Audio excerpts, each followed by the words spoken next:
Okay, hello and welcome to another episode of my new podcast, Hiring and Inspiring, a show where I talk all things sales, recruitment, leadership, business, and pretty much everything in between. Now, today's guest, I've got an old friend and an ex-colleague, Mr. Owen Carroll.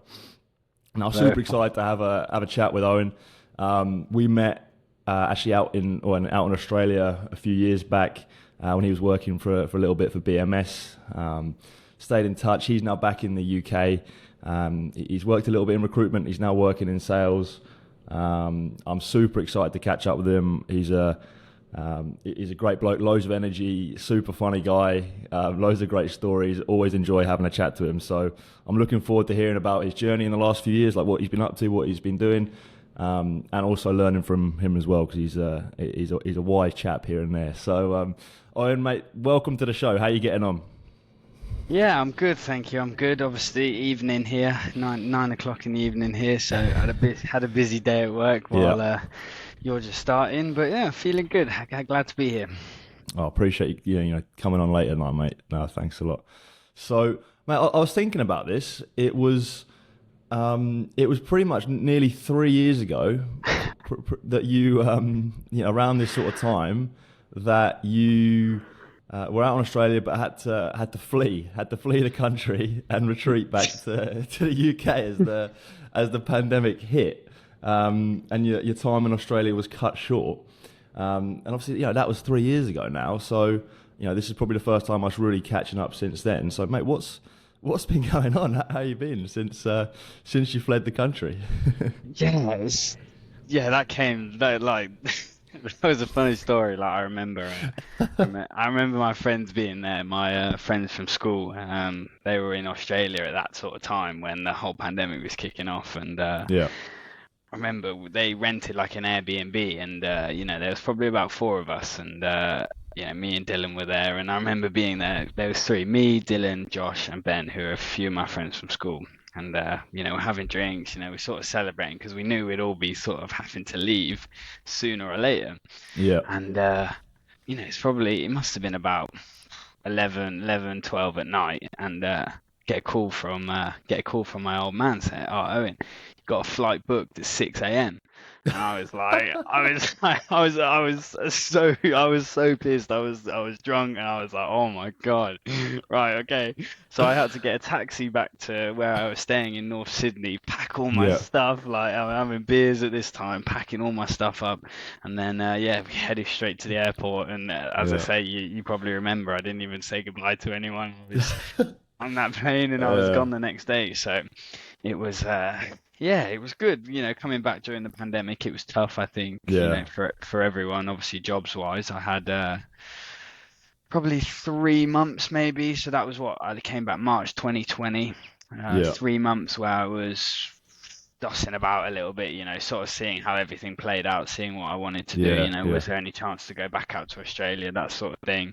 And then obviously it started to get a lot worse. So I ended up just applying for jobs. Funny enough, I couldn't even get a job at Audi or Sainsbury's or anything like that. I got rejected from all of them. Got rejected from McDonald's as well.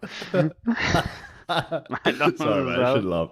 Sorry. No, it's funny, man. I didn't know what was going. To be like rejected from McDonald's, like it's you wonder what you're doing wrong in life. You know what I mean? You know what I'm saying? But then luckily I managed to get like a customer service live chat role at an e-commerce company. So it's a bit like Shopify, but it's the UK version of Shopify. E-commerce platform. I dealt with any of the questions customers had. They could just hop on the phone to us, hop on the live chat. And I did that then for about a year and a half, year and 8 months. Like that was sort of during the whole pandemic. I had the idea of wanting to go into the army at that point as well. That was sort of something I was thinking of, but it was never like I knew it wasn't what I wanted to do. I didn't want to be in customer service. I always had the army there or sales, right? And I left Shopwired, and obviously dad's obviously, working in BMS as well, and I Yeah. was able to get an opportunity through BMS for a company called Vericode. I'm not sure if you heard of a Okay. company called Vericode before. Is that something you've come Only across? because you work there, mate. To be Yeah, honest. yeah. So, brief overview: Vericode is a SaaS, software as a service organization dealing with cybersecurity, so application security Yeah. specifically. So, simple terms, it will scan developers' code as they're writing it for any vulnerabilities in the code and make Yeah. sure it's correct code basically to stop all of these threats.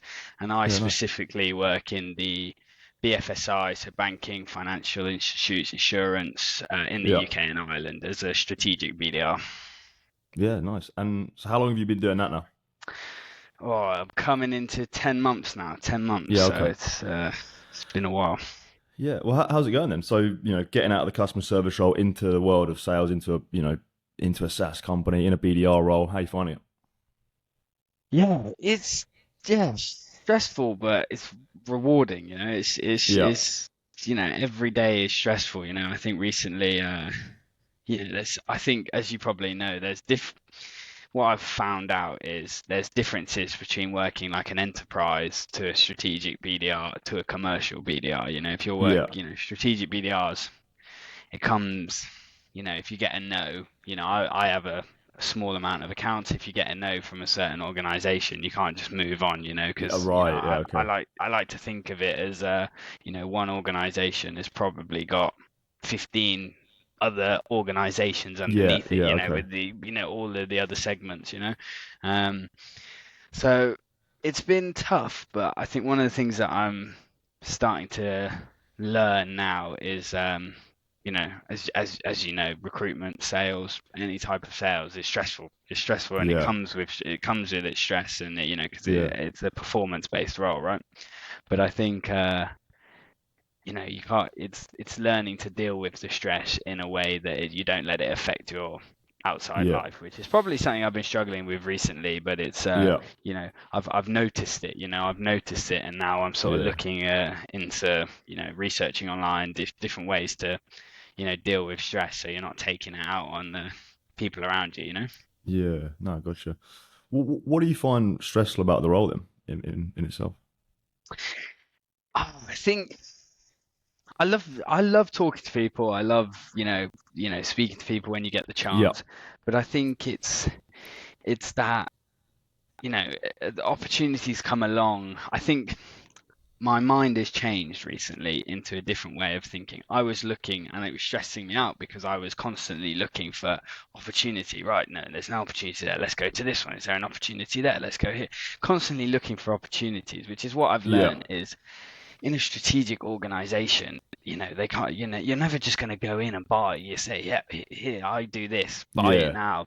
1 month later, $2 million. It just Yeah. doesn't work like that. And I think I'm starting to try and think about this approach of, you want to, when I've got people on the phone now, I'm saying, hey, look, I'm not trying to get you to buy anything now. If you want to go with that provider now, cool, but Yeah. just see what we can offer. Let's build a relationship between us, so in a year's Yeah. time, 2 years time, we've got that relationship that something Yeah. can happen. Yeah. So it's sort of taking a more longer term approach.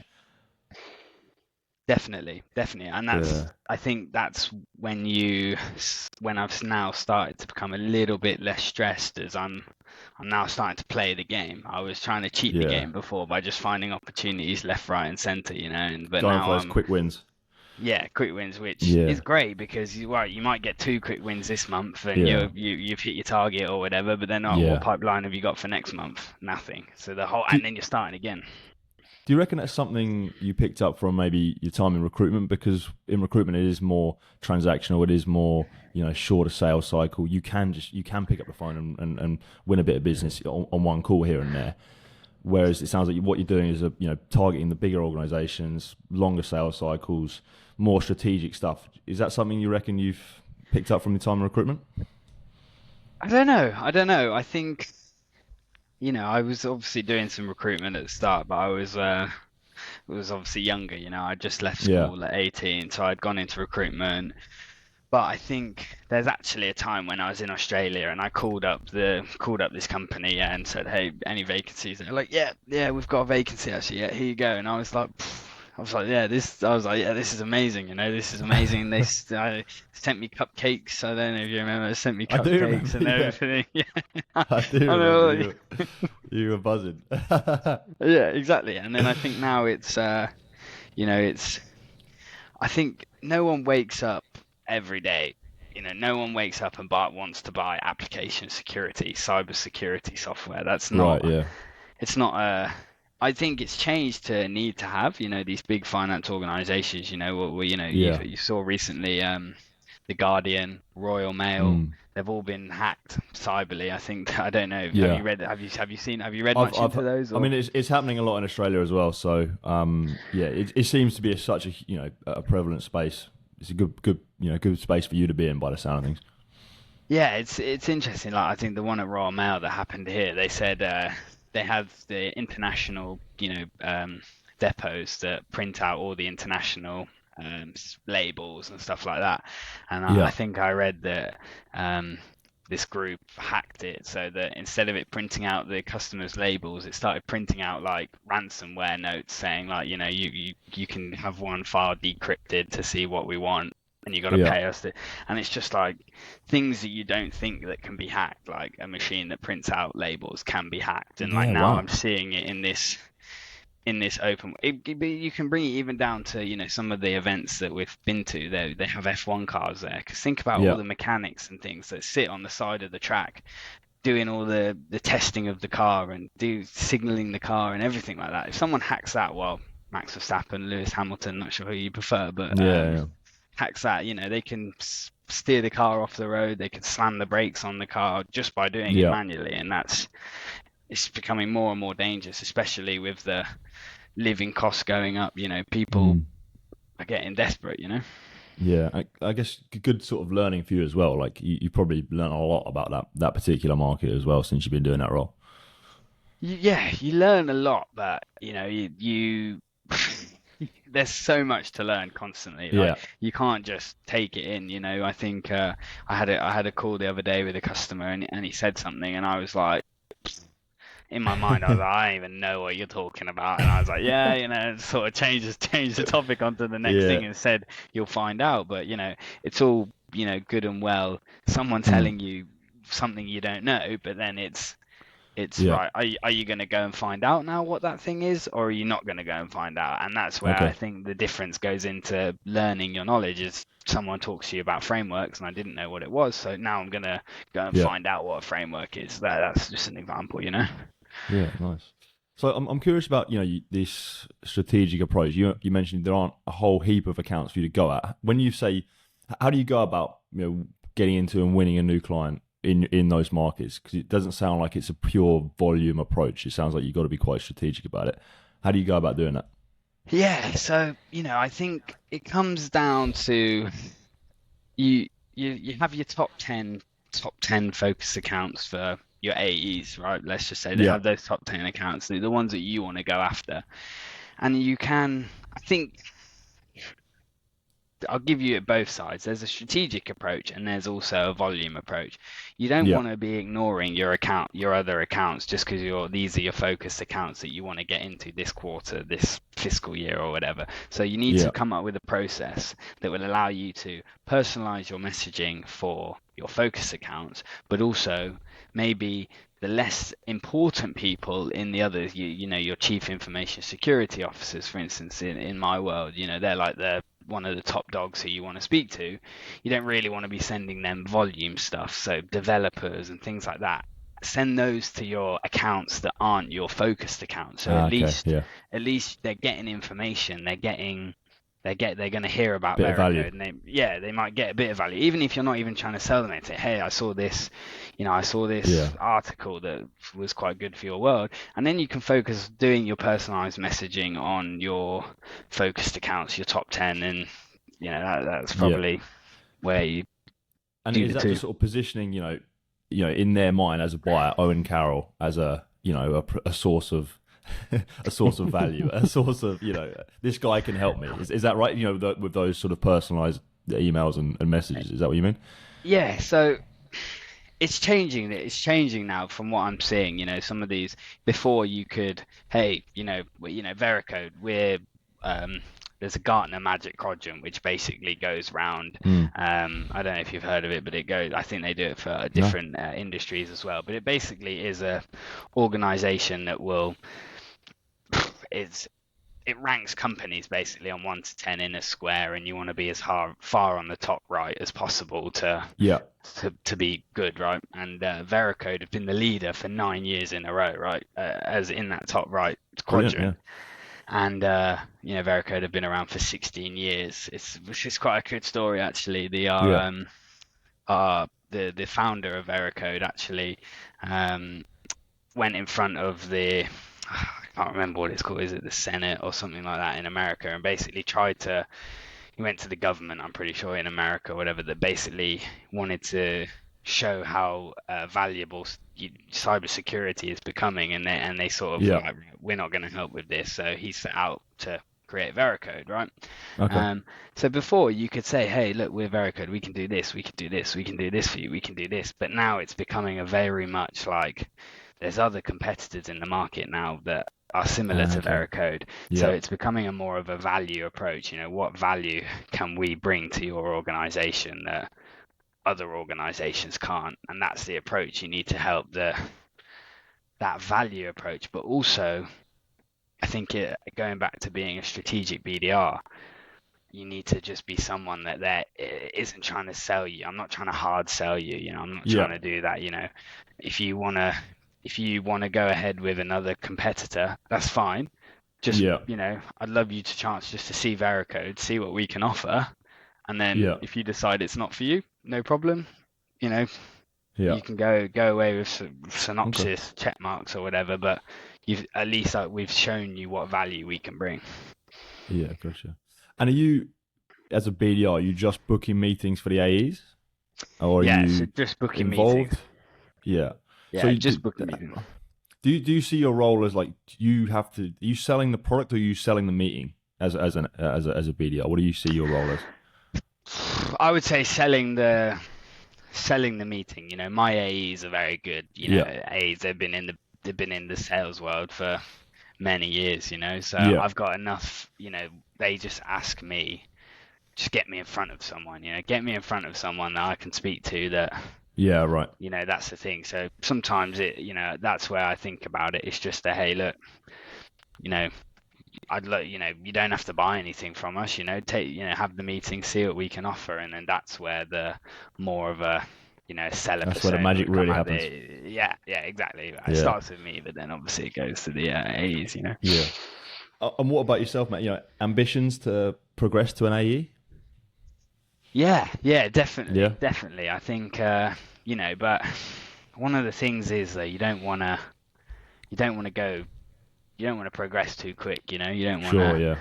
Yeah. Let's just say you're in a BDR role, you've seen some BDRs, go up to an AE after a year or whatever, but I think, 2 years around that sort of mark is, I'd Yeah. be Fair enough. content Yeah. with, but I think you don't want to go to an AE as soon as you're ready, if, okay, cool, I'm ready in a year and 6 months to be an AE and I can be an Yeah. AE, but I want to go in 2 years, so I'm past the point of being ready. So I'm Yeah. super ready to be an AE now. Do you know what I mean?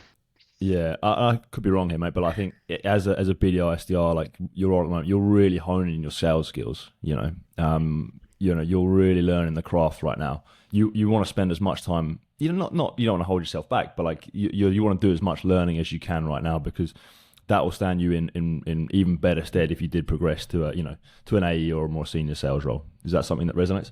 Yeah, definitely. I think it's sales. You've got to want to. Sales isn't a job that you can wake up, do your 9 to 5, go to bed, do your nine to Yeah, five, go to bed, and you sort of it sort of becomes your life. You've you've got got to. to live and breathe it. You do. Yeah, Yeah, you'll be there lying in bed with your wife, your girlfriend, or whatever, or on your own, and you'll be like, how can I get that next meeting? Why didn't this person, accept my meeting? How can I change that? Constantly Yeah. it's a thought in your mind, but then that's where it plays into. You have to be able to control that as well, and that's something as a Yeah. BDR. I'm obviously I had some recruitment experience, but Yeah. there's other my colleagues. One of my friends, he was an electrician before, and now he's into the Yeah. BDR role. Started the same Okay. time as me, and he's like, well, he hasn't dealt with stress, like being in a sales role. It's kind of, so Yeah. it's just Yeah. it's dealing with that and learning, and that's one of the biggest things. But you've got to do your podcasts outside of work, that sort of thing, Yeah. definitely. I was going to ask you, how do you find how do you find dealing and managing that? Because I've been working in sales recruitment 7 years now, and I still haven't mastered it. I still Yeah, I still find myself, I'll be on a Saturday night out or something, and my mind flashes to work. I'm like, what am I doing? Enjoy your night, or things like that, and I still haven't figured it out. Any tips? I I think I definitely haven't figured it out. Mm. It it can get you down. It can get you down, definitely. But I think one of the things that you've got to you you've got to know, right? 10 o'clock at night, right? You're lying in bed, right? You know this person hasn't accepted your meeting.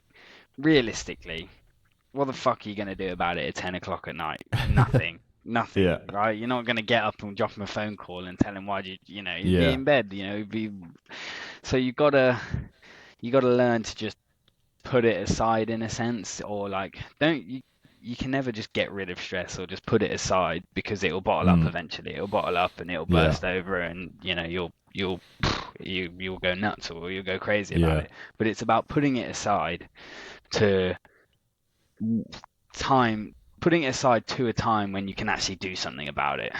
Yeah, detaching yourself from the outcome a little bit, and I think also a bit of perspective as well. So like, this is what if you're sort of sitting around worrying about if that guy's going to turn up to the meeting or not when they haven't accepted, it's just stepping back and like, if they don't turn up, is it the end of the world?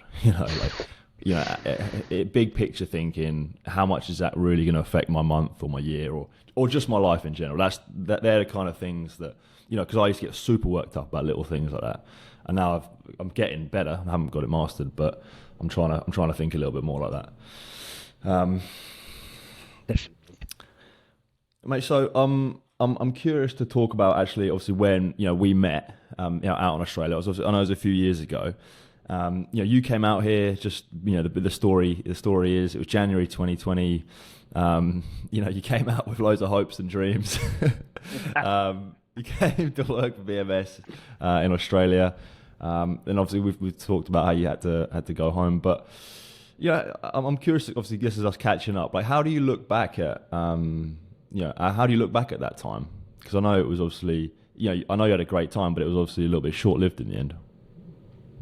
Yeah, it's interesting actually. That was the time. Yeah, I came out, on that plane to Australia. That was Yeah. that was a crazy mad feeling. But I think you gotta, it's not like I was the only one in the world that came back. You know what I mean? Oh yeah. Yeah. Everyone came. It happened to everyone. Everyone lost their jobs. That sort of thing. So you got to look back and be appreciative of what you had. Did I want to stay out there for the rest of the year? Of course I did. Of course I did. Yeah. Yeah. But there's again, it comes back into I didn't have a choice. I came back, and then what? Next week Yeah. the airport's closed. You know what I mean? Like, Mm. I was gonna be there making no money. Just couch surfing, staying at Matt's. I don't Which know how is long he would obviously have had fine. you. I don't know if he would have had you for that long, mate. To be Yeah, honest. what's a year down the line? Oh, and are you actually going to fucking do anything with your life? Or are you just going to sit on my sofa all day? Stay at his house by the beach. Don't blame Oh, you. mate, that was nice, actually. But yeah, the lifestyle is crazy. It's crazy out Yeah. there compared to the UK, as you well know. There was, Mm. I think you're getting up in the morning, you go for a run, it's hot, Yeah. after work. I remember multiple times. You probably remember me talking about it. There was an American guy that I was in my house. He was in my house with Chris Watts. Yeah. He's from Boston, Okay. and the amount of times that we'd both come back from work and like we'd go down to is it like Balmoral or Balmoral Beach. Yeah. yeah, something like that. You could just take a coach down there and you literally they Mm. have the shark nets, so, and you can just go swimming. You can like, and it's such a here, what are you doing? Like you're hopping back playing PlayStation. You know what I mean? I do know. I do know. So, because obviously before you had to go back, you did have a couple of months, right? You had a couple of months. Yeah, You know, January to March. and how did you find it, like working for us out here? I found it interesting. I found it Yeah. interesting because I was 18. Yeah. Just got to Australia. Like I was in Australia and I had money, but I didn't have a lot of time to spend it. And so when I had the chance, I would Yeah. try and spend it. I was, when we'd like go out, I think there was one story that it was like, it's funny. I hope it'd be funny when you probably hear it. Do you remember that morning when I was like, came in and I was sat next to you and I came in and I sat there and I was saying, and you're like, you're all right, mate? And I was like, yeah, I'm fine. And then you're like, what'd you get up to last night? And I had I had a croissant as well on the side. And I was over as hell. And because I just, I was trying to experience my life there as Yeah. well, I Yeah. remember must have been like a Wednesday night or something, and then like my friend was like woke me up at like 10 o'clock and was like, "Oh, Owen, come on here, we're going to this party, we're going to this party. One of my friends has got a house party," and I was like, bro, I've literally got work in the morning, and the next thing you know, Yeah. I'm at this house party, at like 2 in the Yeah. morning. Got to get up at 8 o'clock in the morning. Yeah. So it was tough. It was tough, but trying to get the best of both worlds. I think, looking back, like you had all the skills, you had all the ability to be, and you still do have to be successful in recruitment. But that time, it was just maybe, it was just sort of wrong time, wrong place a little bit. Like you were just too. You were just too, I'm 18 years old. I'm in Australia. I just want to enjoy myself. But then, like at the same time, I'm meant to be working. So when you were on, like you were doing a good job. But it was just, yeah, it was. I guess just probably, some good lessons learned from you and just some good life experience. Yeah, definitely, 100%. That was yeah, as you say, obviously, I put in the work when I was there working, but it was but obviously, I did want to go out Yeah. and do things. And recruitment, you're working for BMS a little bit, and obviously, your dad's long time in recruitment. How do you look back at the industry and just, anything you learned from working in recruitment that you can maybe apply to your life or like even your role currently? Yeah, it's tough. People in recruitment are doing well. Like it's tough. Like I found it like you gotta. It's a weird one. I think it's very rewarding. It's very rewarding. Yeah. It comes down into you want to help people. You want to help find their dream role and stuff like that. And helping candidates and calling candidates. It's a very rewarding part of it. But then Yeah. obviously these companies don't want to pay you a fee all the time to do it, but even though you could probably hire them better talent than what they probably, Yeah. find. So I think the resilience definitely like helps me to do my job now, because Veracode, with obviously cybersecurity, as we spoke about it, is becoming more of a nice to have to a need Yeah. to Okay. have. It's a need Yeah. to have now, Otherwise, going back to what I said earlier, the Guardian got fined 17.5 million for their customers' data getting leaked or their employees' data Yeah. getting leaked. So it's recruitment having it to be more of a nice to have if you've got the funds and stuff. Yeah. Right. It's very much more rewarding, but much more rewarding is a strong thing, but it's very resilient. You got to be resilient. You take a lot of rejection in recruitment. Obviously, I know because I've been doing it a million years, but do you sort of encounter the same amount of rejection in your current role, say? I I wouldn't say so. I wouldn't actually say you get Yeah. rejection, right? You get rejection, but it's I I don't really get I don't know how when you say rejection, do you mean like angry rejection or just Or like just a like, just a hard no, or just a really tough objection on the phone, or, people hanging up on you, that kind of stuff. Just like, piss off. I mean, no. I think not as much as I Yeah. thought, not as much as I thought, but I think the people that you need to speak to, the people who you actually have to speak to, uh, they're actually a lot nicer. The people you Yeah. actually, Okay. the Yeah. people that can sort of make the decisions, they're actually a lot nicer to you, than maybe the people that you don't necessarily need to speak to, but you haven't got any other Yeah. numbers, so you're giving that person a call. They're probably a bit tougher because they know they can't do Yeah. anything. Yeah. Makes sense, mate. All right, mate. I've got to ask you about your old man as well. Yeah. I've got to ask you about your dad. So for anyone who's listening, he actually gave me my first ever job at BMS. He hired me as a 22-year-old with no experience, straight out of uni. Took a shot, took a little bit of a punt on me. So I'm always I'm always appreciative of him. I learned a lot from him. He still is, the big dog at BMS back in the UK. I learned a lot from him, in terms of, he taught me a lot about, just hard work and being disciplined, and, just keep coming back for more, and how to be accountable. I learned a lot of just mindset stuff from him in that initial year or so when I was working in the UK for BMS.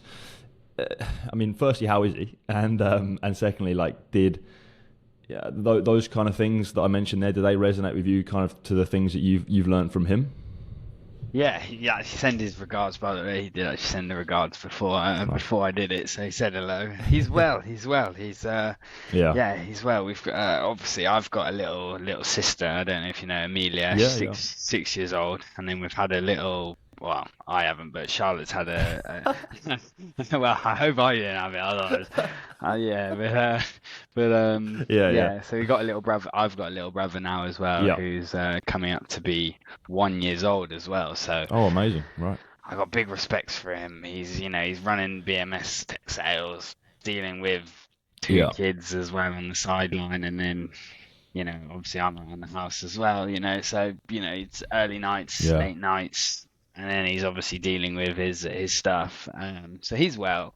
But going to answer your question, it's always a funny topic when people ask me because there's Dan the salesman, Dan the CEO of BMS Tech Yeah. Sales, but then he's my dad, Yeah. Of course. he's my Yeah. dad. So there's sometimes it depends what mood I'm in, it depends what mood I'm in. Sometimes I'm like, I'd love, yeah, you're speaking to me, yeah, great, let me listen, how can I do this? Or because Yeah. obviously I'm in my room right now, he'll hear one of my calls, he's getting ready for the Yeah. gym or something, hear one of my calls, and he'll be like, oh, slow down a little bit, or Okay. you Yeah. said this, that sort of thing, and then I'm all ears to listen, right? But obviously if I'm not in a good mood or something and he says to me, it's just a classic, like, oh, dad, like, I'm tired for this, I don't, so it's trying to balance that he's my dad, Yeah. but also he's a book full of knowledge.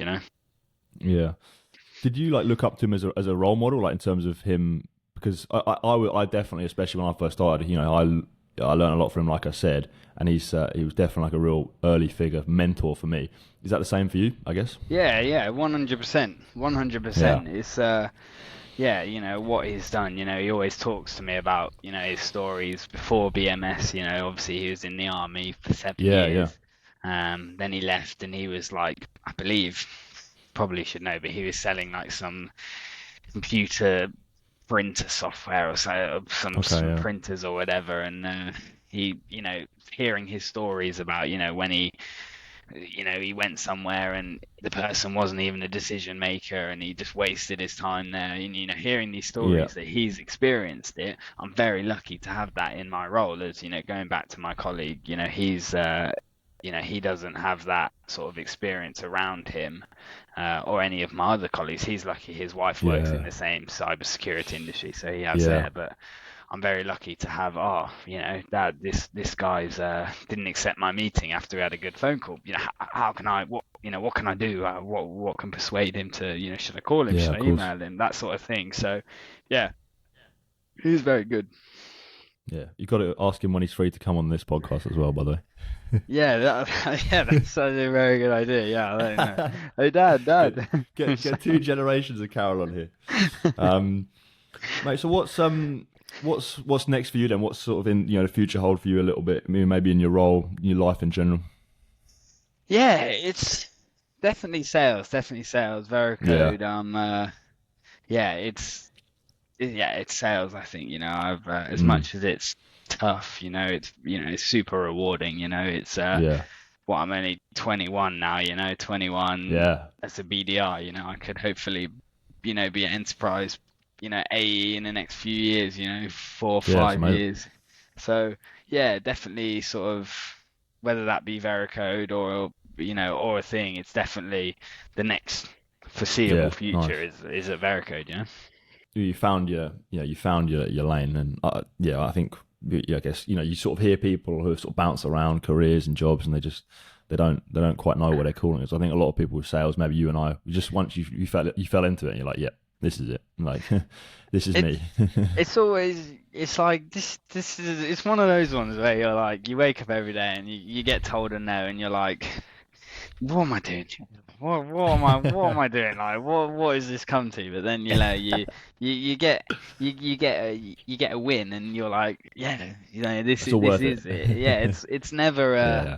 it's never just like that, as it's always up, Mm. down, and I think that's where going into a BDR, starting off as a BDR, having that as your Yeah. sales thing can put a lot of people off. But then as well at the same time, you don't have to go into an AE role after a BDR. You can customer Yeah. success manager. You've got so Yeah. Of many course. different Yeah. things. Solutions architect. It's a good way to get you into an organization, and that's one of the Yeah. things that that I focused on when I came into Veracode is like when you go into any new organization, you want to have meetings with everyone who is in different parts of the organization just to see. So I met like Yeah. our global head of PR, just to see what their Yeah. role is, see what they do, and then you start to build connections with everyone, and you have relationships with Right. everyone, and then if you ever need help with anything, you've met that person already, and it's Yeah. all about you're not It's very alone. wise. Very wise. You got to network hard. It's all everything's who you know, and just networking in your own company and then external as well. So make your mindset spot on. I love it.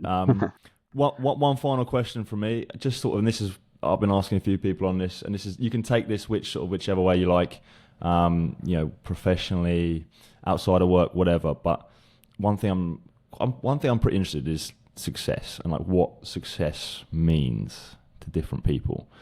So my final question to you, Owen Carroll, is what does success mean to you? Yes, that's a very, very, very good question. I love that question. What does success mean to me?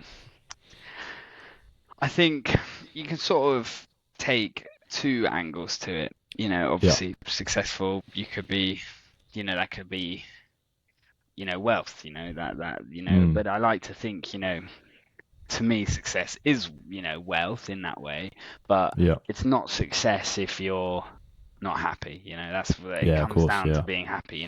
Are you get, you know, are you successful if you flip burgers at McDonald's? But if you really enjoy doing that and you love doing it and you can do that the best of your ability, then you're successful. Then Yeah. you are successful. If you're happy doing that and you're happy with your life, you've completed it, you've successed it.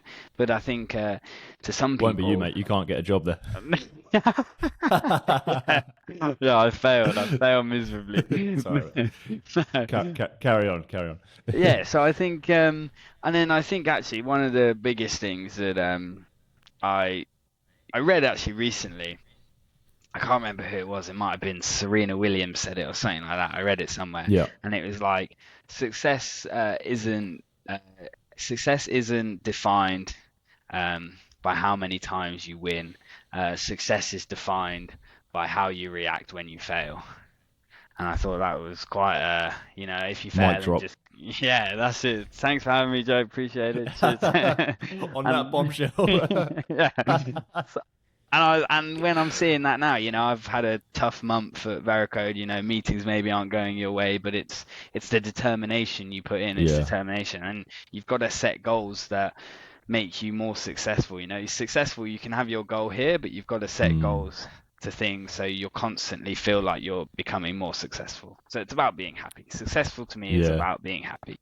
Yeah. No, I actually definitely agree with that.